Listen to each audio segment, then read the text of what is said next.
Probability key points on possibility diagram and tree diagrams, spinner problems, Rice problems for use formula and addition of and multiplication of laws.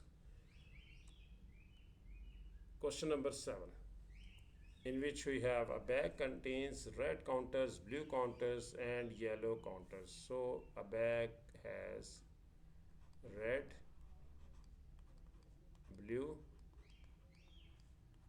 and yellow counters. Total counters are 60. So the number of counters, total counters is equal to 60. The possibility that a counter taken at random from the bag is red is this. The probability is given for red counters की probability given है, which is 2 by 5. So we can find easily by using the formula. We know that when we want to find a red counter, total number of red counters, we use this formula. Probability of red counters is equal to number of red counters divided by total counters.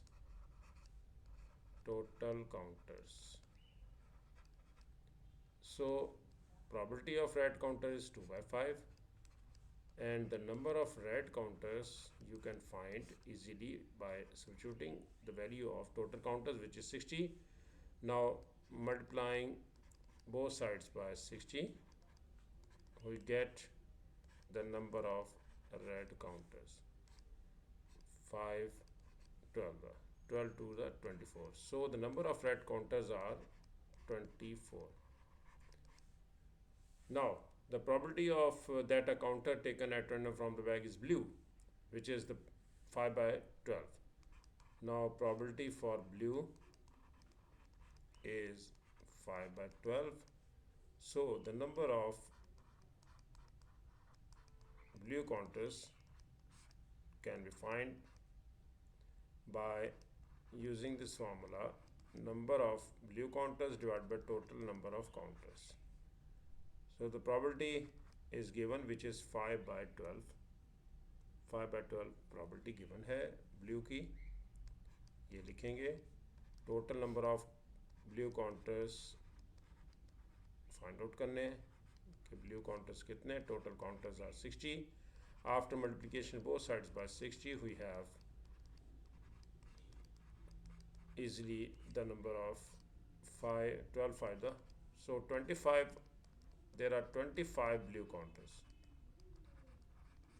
Now question is, how many yellow counters in the bag?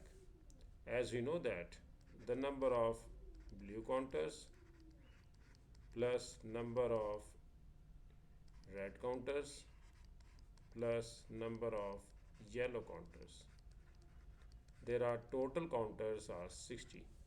As we have 24 blue counters, 24 red counters and 25 blue counters. So we can find the yellow counters after adding these two, 49, and the number of yellow counters are 11. 49, 60 minus 49 is equal to 11. 11 are yellow counters. Yellow counters हमें पता चल गए, वो है 11. यही इसका answer था. ये आंसर हमारे पास आ गया. नेक्स्ट क्वेश्चन है question number 8. Question number 8 is similar. Question number 8 is, Paul takes examination in maths and physics. The probability that he passes maths is this. Probability of passes maths is equal to 0.7, and the probability of passes physics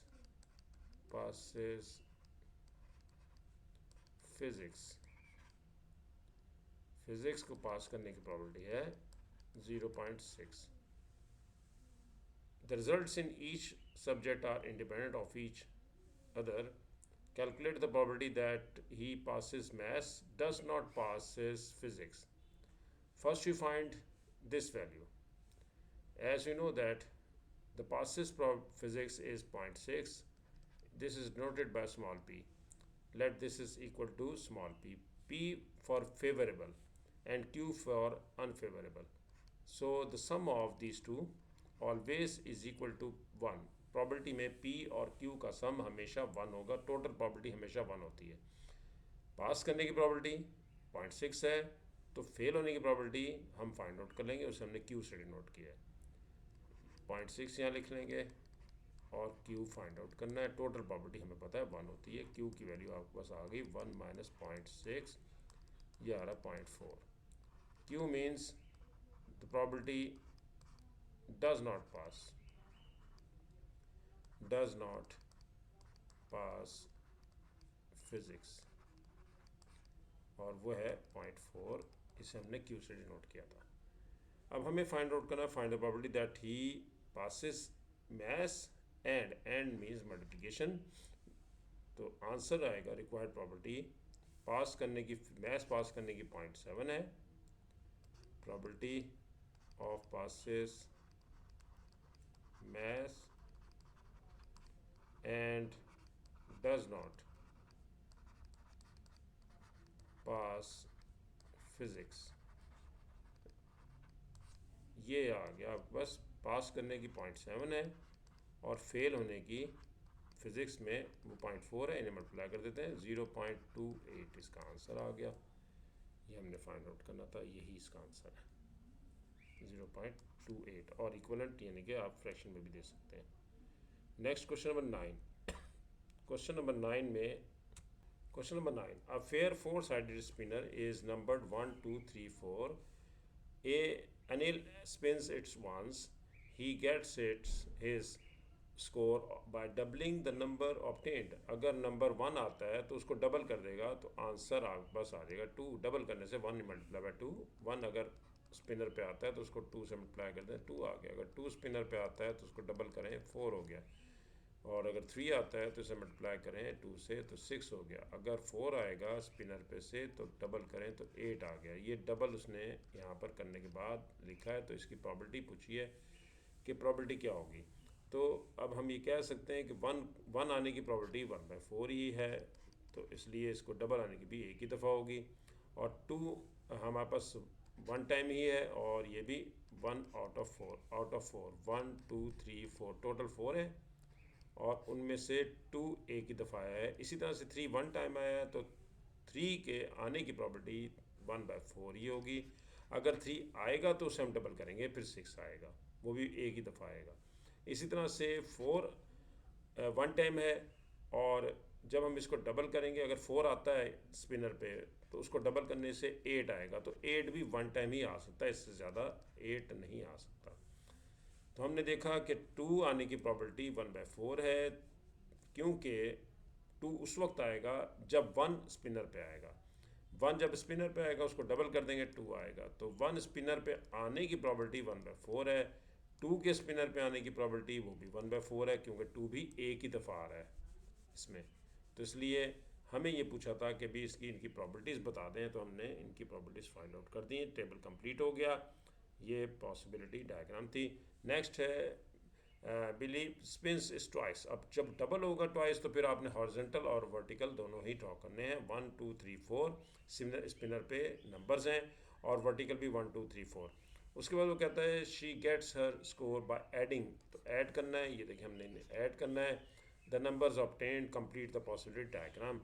1 + 1 answer 2, 1 + 2 answer 3, 1 + 3 answer 4, 1 + 4 answer 5, 2 + 1 is 3, 2 + 2 is 4, 2 + 3 is 5, 2 + 4 6, 3 + 1 4, 3 + 2 5, 3 + 3 6, 3 + 4 7.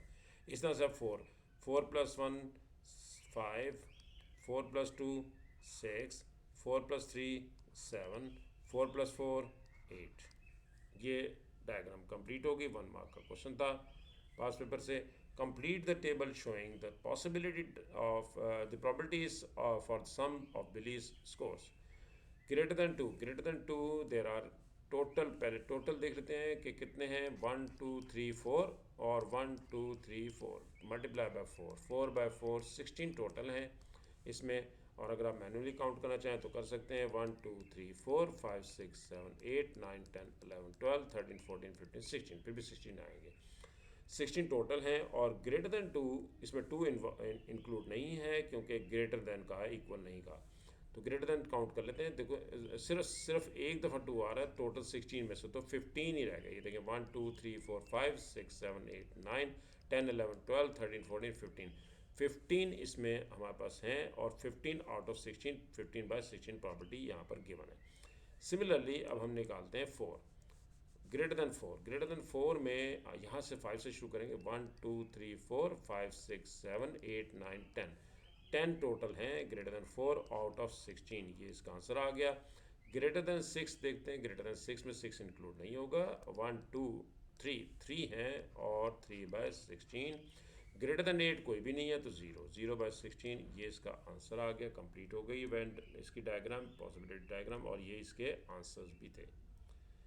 First answer tetra 4 1 bye 4, फिर 5 6 7 8 था, और next है 15 by 16, 10 by 16, 3 by 16 and 0।